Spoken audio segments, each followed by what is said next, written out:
كتاب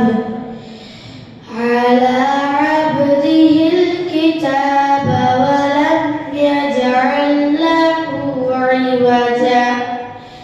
قيما لينذر بأسا شديدا من لدنه ويبشر المؤمنين الذين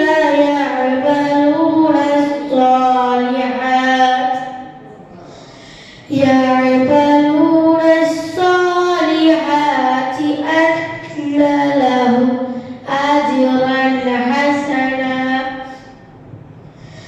ماكثين فيه أبدا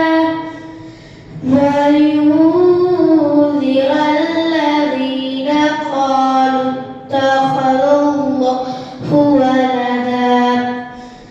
ما لهم به من علم ولا لآبائهم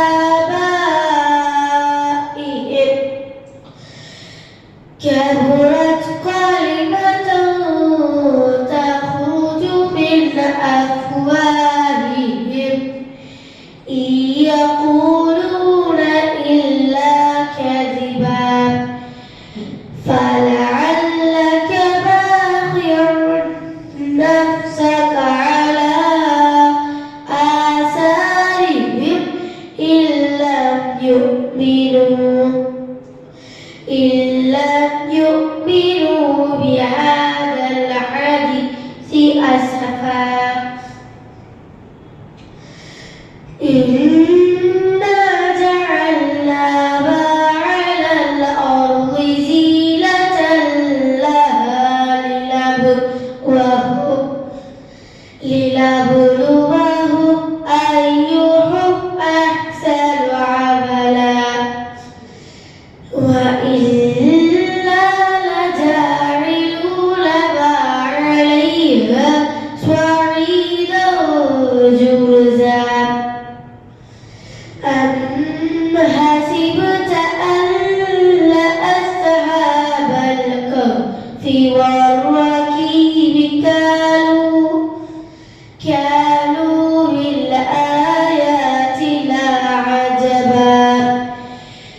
إذ أوى الفتية إلى الكهف فقالوا ربنا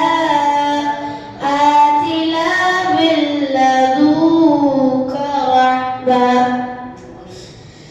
رحمة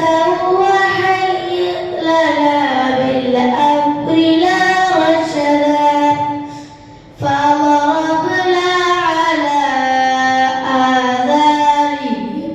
في الكهف سنين عددا